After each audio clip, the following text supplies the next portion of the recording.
तो मैं स्कूल में तबला बजाता था। बहुत किया मेरे लिए यार, मैं कुछ भी नहीं कर पाया अभी तो उनके लिए।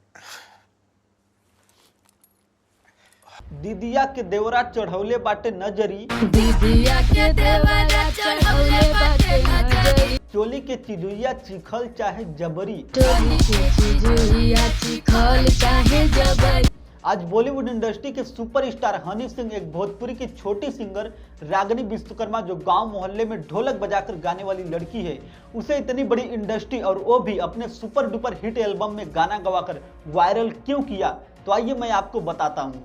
नमस्कार, मैं राज विश्वकर्मा। भोजपुरी इंडस्ट्री की एक छोटी गायिका रागिनी विश्वकर्मा को आज बॉलीवुड के दिग्गज सुपरस्टार ओयो हनी सिंह ने एक गरीब लड़की की मजबूरी समझकर उसके गाने को देखकर अपने मिनिया के एल्बम में उससे गाना गवाया और आज वह गाना नंबर 1 पर ट्रेंड कर रहा है। हालांकि इससे पहले भोजपुरी इंडस्ट्री के सुपरस्टार खेसारी लाल यादव के पास रागिनी विश्वकर्मा गई थी, लेकिन खेसारी लाल यादव इनका गाना सुना भी, लेकिन एक बार भी इनको गाना गाने का मौका नहीं दिया। सोचा कि इससे क्या ही मेरा गाना वायरल हो जाएगा, लेकिन वहीं एक बॉलीवुड के सुपरस्टार जिसका गाना सुनने के लिए लोग पागल हो जाते हैं, उन्होंने इसको मौका देकर अपने गाना को बूम करा दिया और आज वह गाना नंबर 1 पर ट्रेंड कर रहा है। दीदिया के देवरा चढ़ौले बाटे नजरी। और रागिनी विश्वकर्मा की वजह से इस टाइम भोजपुरी की और ज्यादा चर्चा होने लगी है। आपको बता दें कि हनी सिंह उस दौर से गुजरा हुआ व्यक्ति है।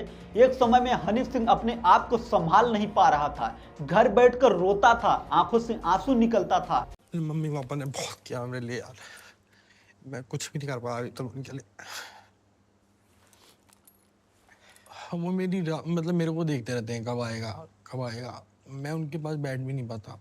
और उसके बाद अपने आप को कमबैक किया और आज बॉलीवुड का मसीहा कहा जाता है। और उसी का देन है कि कहीं न कहीं छोटे कलाकारों के लिए इनके दिल में जगह है। इसी वजह से रागिनी विश्वकर्मा को अपने गाने में कास्ट किया, जिसे कोई पूछता तक नहीं था। लेकिन आज देखा जाए तो सबसे ज्यादा उस गाने में रागिनी विश्वकर्मा का ही क्लिप बज रहा है। दीदिया के देवरा चढ़ौले बाटे नजरी। जी हाँ, आपको बता दें कि इस गाने में जो भोजपुरी क्लिप की राइटिंग किए हैं वो अर्जुन अजनबी है और सिंगर रागिनी विश्वकर्मा।